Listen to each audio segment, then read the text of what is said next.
की जगह इसी बीच ब्रेकिंग न्यूज लगातार टाइम्स नाउ नवभारत पर आ रही है। गाजीपुर जाएंगे कल अखिलेश यादव। समाजवादी पार्टी के नेताओं की प्रतिक्रियाएं आपको हमने सुनाई और एक बड़ी खबर सामने आ चुकी है कि जैसे ही ये संभावना है कि जिस वक्त मुख्तार अंसारी के शरीर को लेकर के गाजीपुर पहुंचा जाएगा, उसी बीच मुख्तार की मौत के बाद अब अखिलेश यादव भी गाजीपुर पहुंचेंगे। अखिलेश यादव पहुंच रहे हैं गाजीपुर। इस वक्त की बड़ी खबर है, मुख्तार की मौत के बाद गाजीपुर जाएंगे अखिलेश यादव। कल उनका कार्यक्रम बना हुआ है। मुख्तार के भाई अफजाल को उन्होंने अपनी पार्टी से लोकसभा चुनाव में उम्मीदवार बनाया हुआ है। अफजाल पर भी हालांकि अलग अलग तरीके के मामले हैं, केसेस हैं, ये एक अलग तरीके की बात, लेकिन सामने चुनाव है। तो आतिक के बेटे का एनकाउंटर हुआ था अनंत, तब भी अखिलेश यादव का ट्वीट आया था कि किस तरीके से भाईचारा खराब हो रहा है। अब उस पूरे इलाके में एक वोट बैंक भी टारगेट पर है।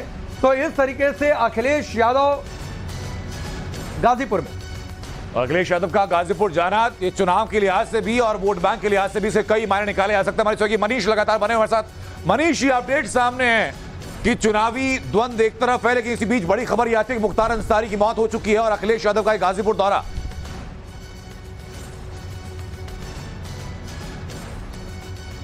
देखिए, बिल्कुल ये किसी से छिपा नहीं है कि मुख्तार अंसारी का समाजवादी पार्टी के जो मुलायम परिवार है उससे क्या संबंध, क्या संपर्क रहा है। शिवपाल सिंह यादव के बेहद खास माने जाते थे।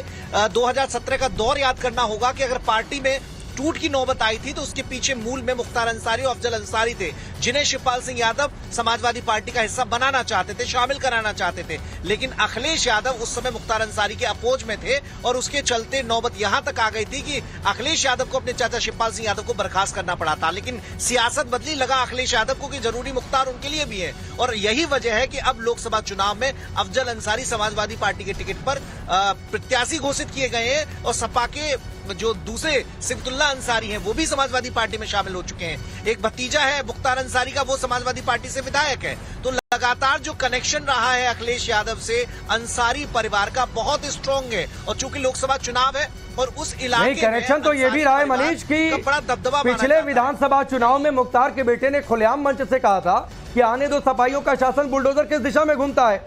जो पॉलिटिकल इक्वेशन है, पिछले लोकसभा चुनाव की बातचीत कर ले, 2014 के मुकाबले मनोज सिन्हा को 1.5 गुना ज्यादा वोट मिला था।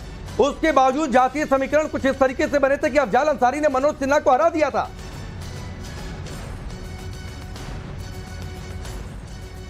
देखिए, बिल्कुल राकेश, विधानसभा चुनाव में जो धमकी दी थी उसका नतीजा भुगत भी रहे हैं। मुख्तार अंसारी का एक बेटा कासगंज जेल में बंद है, दूसरा उमर अंसारी जो अभी हाल ही में बांदा पहुंचा था, जिसे मुख्तार अंसारी से मिलने नहीं दिया गया ऐसा आरोप उसने लगाया था, उसके खिलाफ भी मुकदमे चल रहे हैं। तो लगातार समाजवादी पार्टी से संबंध के चलते और इस भरोसे में कि 2022 में समाजवादी पार्टी की सरकार आई थी, आतंकी जो नर्सरी तैयार हो रही है, जो गुंडई की नर्सरी तैयार हो रही है, उसको और उगाने की तैयारी जो अंसारी बंधुओं के बेटों ने कर ली थी। और वही चीजें बयानों के जरिए स्पष्ट नजर आ रही थी। लेकिन अब दौर बदल गया, योगी राज आया, योगी राज में एक के बाद एक ताबड़तोड़ कार्रवाइयां हुई।